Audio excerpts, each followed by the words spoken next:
안녕하십니까. 대간장명철학연구원 교량 이육재입니다. 선생님, 이번 질문은요, 출산 태길, 이름 장명까지 다 한 상태에서 출산이 늦춰지면 이름 장명을 다시 해야 하는지 궁금합니다.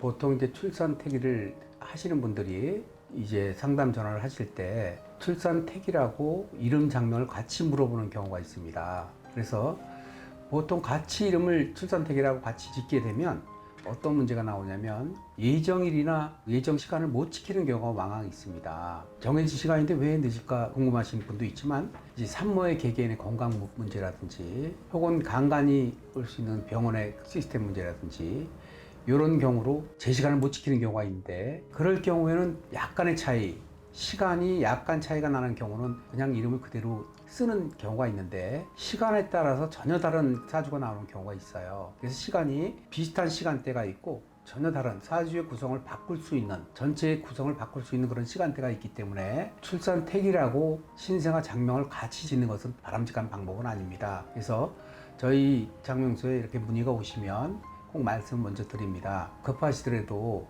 출산 태기를 먼저 하시고 아기가 태어난 다음에 이름을 지으셔야 두 번 수고를 안 합니다. 장명비용, 출산비용, 출산 태길 비용을 다 지불했는데 시간을 못 맞췄으면 다시 이름을 짓기에는 또 금전 문제가 걸리고, 또 다시 부탁드리기엔 또 미안한 그런 마음도 막 들 거고 굉장히 복잡하거든요. 출산 태기를 만약에 계획을 하고 계시다 하면 태기일부터 하시고 이제 그 시간에 태어나면 출산해서 한 달까지는 출생신고를 이렇게 하실 수 있거든요. 벌금 없이. 또 한 달이 지나간다 하더라도 벌금이 많지 않습니다, 금액이. 그래서 시간 충분하니까 출산 태기를 한 후에 장명을 이렇게 해주시는 것이 스트레스 안 받고 편하게 이름을 이렇게 받을 수 있는 방법입니다.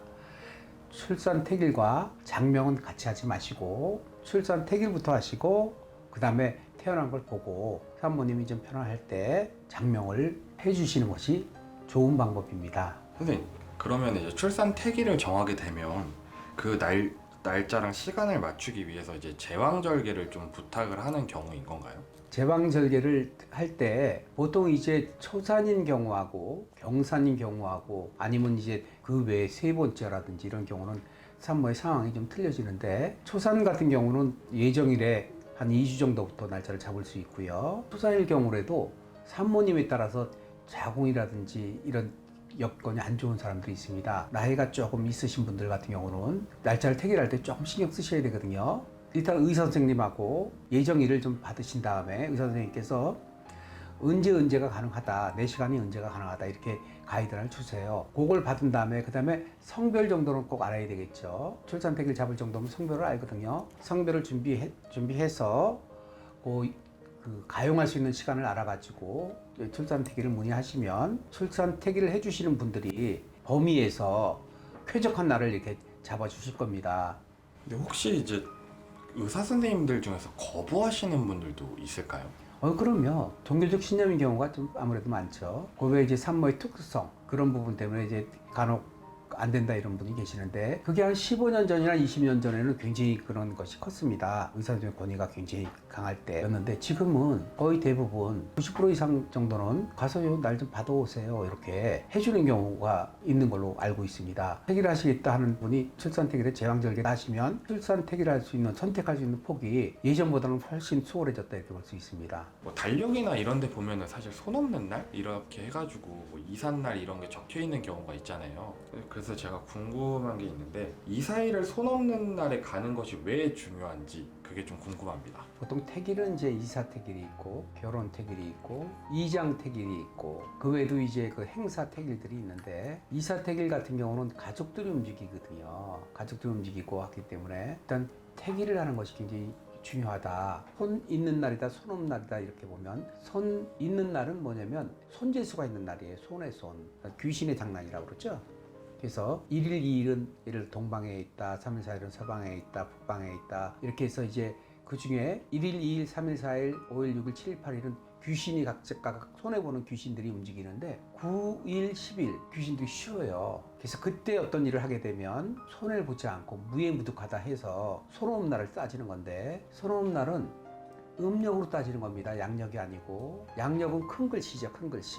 되게 이제 요즘 세대들은 큰 글씨, 작은 글씨 이렇게 해야 알아듣는 경우 있어요. 옛날은 양력, 음력 하면 아는데 그래서 달력에 큰 글씨는 양력이고 작은 글씨가 음력인데 그 작은 글씨에 1일, 2일, 3일, 4일, 5일, 6일, 7일, 8일 있고 9일, 10일이 있습니다.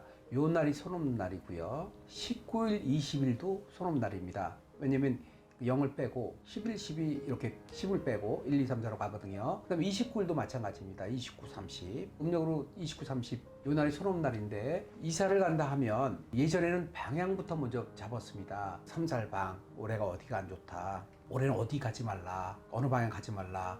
그러면 이제 방향 같은 경우는 해마다 바뀝니다. 해마다. 내가 지금 동쪽으로 이사 가고 싶은데 집이 동쪽에 좋은 집이 있는데 올해 동쪽으로 가면 안 돼요. 그럼 굉장히 고심하는 사람들이 있습니다. 어우 어떡하나 큰일 났다 이렇게. 그러나 이것도 사주 철학과 마찬가지로 방향 이런 것도 큰 데서부터 봅니다. 큰 데서. 나쁜 쪽 큰 데서 보는데 그래서 요즘 주로 기문둔갑에서 그런 걸 이제 전문적으로 하는데 현대적으로 볼 때는 일단 방향은 조금 무시하고 좋은 방향을 잡아라. 그 다음에 태기를 해서 이사를 가면 손해나고 귀신 장난이 없다. 이렇게 보는데 그 아까 손 없는 날이 손재수가 없는 날이에요. 귀신 장난 안 하는 날이거든요. 그래서 방향 무시하고 손 없는 날 이사 가면 그냥 집안이 좀 편안하고 크게 이사하는 사람들이 있어요. 예를 들어 집을 사서 장만한다든지 새로운 아파트에 입주를 한다든지 이렇게 이동이 좀 큰 경우 있습니다. 아니면 합가를 한다든지 이런 경우는 손 없는 날은 일반적으로 귀신이 안 움직이는 날이고 태길의 의미 중에 본인들에게 좋은 날들이 있어요. 집주인에게 좋은 날들 혹은 부부가 좋은 날들 그 사람에 맞는 태길을 해서 들어가는 것이 또 두 번째 방법입니다. 내가 정말 편안하게 돈 들이지 않고 그냥 꺼림칙하다. 요걸 좀 피하고 싶다 하면 방향 따지지 말고 손 없는 날을 들어가시고 그렇지 않고 내가 조금 뭔가 좀 더 돈을 들여서 좋은 기운을 받고 싶다 하면 개인에 맞는 날을 태길에 들어가시면 큰 문제가 없다. 예전과 같이 방향을 먼저 따지고 이렇게 되면 현대적 풍수 이런 쪽에서는 방향보단 태기를 조금 해주게 되면 상세가 된다. 손 없는 날을 꼭 알고 계셨다가 그냥 일상적으로 활용을 하시고 일상적으로 손 없는 날에 내가 이사든지 움직이든지 하고 싶은 일을 하시고 그 다음에 이제 조금 더 내가 정성을 들이겠다 하면 개별적 태기를 하시는 쪽으로 방향을 잡으시면 좋을 것 같습니다. 네, 그럼 이사태기를 하면은 꼭 손 없는 날이 아니어도 이제 다른 날을 선택도 해주시는 건가요? 그래서 손 없는 날은 기본적인 날이고 손이 있는 날이라 하더라도 대주에게 좋은 날들은 그런 귀신 장난 무관하게 편하게 옮겨갈 수 있거든요. 그래서 이게 옮기는 것들은 아무래도 옮기면서 귀신이 따라붙는다 이래서 불편한 일들이 나오는 거거든요. 저로서는 그런 경험을 많이 했는데 예를 들어서 태기를 한다든지 혹은 고살질을 한다든지 이런 것들이 홈을 보는 경우가 많이 있습니다.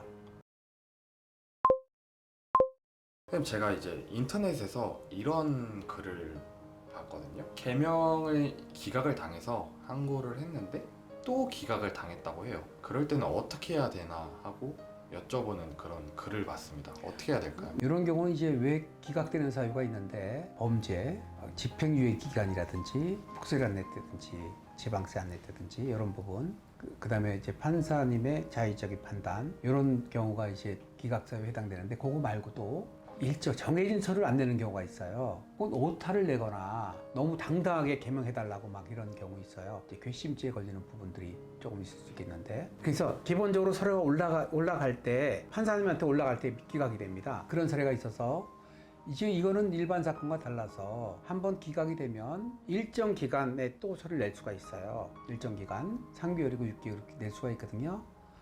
그러면 이제 또 기각이 됐다 그러면 원인 파악을 해봐야 됩니다.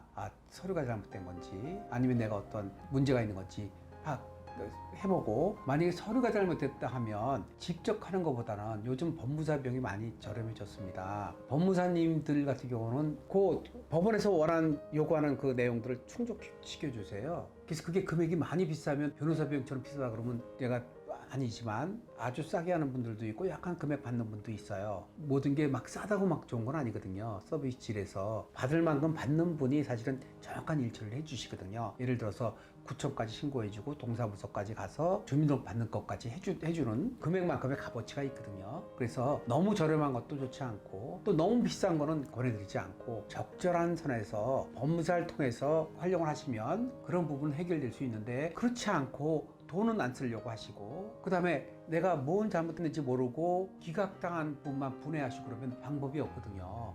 그래서 왜 기각이 당했나를 찾아서 내가 어떤 그 전과라든 개인적인 귀책사유에 의해서 기각이 된 건가, 아니면 낼 서류를 안 내서 그런 건가, 아니면 오타를 내서 그런 건가, 이런 거 살피셔서 이 서류를 내시면 좋은데 개명을 하시면 일정한 돈을 내는 거거든요. 그러면 그런 서류를 아주 잘 만드는 사람이 있습니다. 서류에 대해서 민감한 사람들, 법에 대해 잘하는 사람들은 직접 하는 게 좋고, 그렇지 않고 이런 쪽에서 약하다, 내가 자신이 없다, 왜냐면 그게 한번 기각되면 굉장히 불편하거든요. 왔다 갔다 해야 되고 서류 해야 되고 서류 떼야 되고. 저 같은 경우는 개명할 때 법무사 비용 플러스해서 그냥 개명 비용이다 생각하시면 우리가 이사할 때 인테리어 비용하고 집값이라고 포함되는 거랑 같거든요. 근데 이제 따로따로 생각하면 막 머리 아프고 복잡하고 발품 많이 팔고 지치고 힘들거든요. 그래서 혹시 개명을 한다 생각하시면 개명 비용에 법무사 비용을 같이 생각을 하고 진행을 하시면 스트레스가 없습니다. 그냥 한 번에 딱 끝납니다. 개명에서 법까지. 그럴 때 새로 받는 개명의 이름 등록증은 굉장히 자신이 업되고요. 정말 새로 태어난 것 같은 그 기쁨이 있어요. 개명됐다는 서류를 받아들일 때 그런 기쁨, 새로 태어난 그런 기쁨이 있거든요. 기각을 만약에 두려워한다 하면 직접 하시지 말고, 비용 많지 않거든요. 금액이 개명 비용이 큰 거지 법무사 비용 크지 않으니까 같이 염두에 두고 개명을 하셨으면 하는 게 저희 바람이고, 또 저희 고객이 오시면 제가 직접 할 거예요 하는 말씀 드린 분께는 뭐 법무사 절대 말씀 안 드리고, 그렇지 않고 의뢰를 주시면 그냥 쉬운 길로 가십시오. 꽃길을 걸을 때 준비해서 막 지금처럼 기각되고 하게 되면 스트레스 적지 않거든요. 그냥 쉬운 방법으로 가십시오. 이렇게 조언을 해드리고 있습니다. 유튜브에 구독 눌러주시고 좋아요 눌러주시고 댓글 달아주시는 분께 늘 감사드리고 있습니다. 댓글 읽어보고 있고요. 그런 분들이 저에게 문의 주신다 하면 제가 좀 더 성의 있게 상담을 해드리겠습니다. 감사합니다.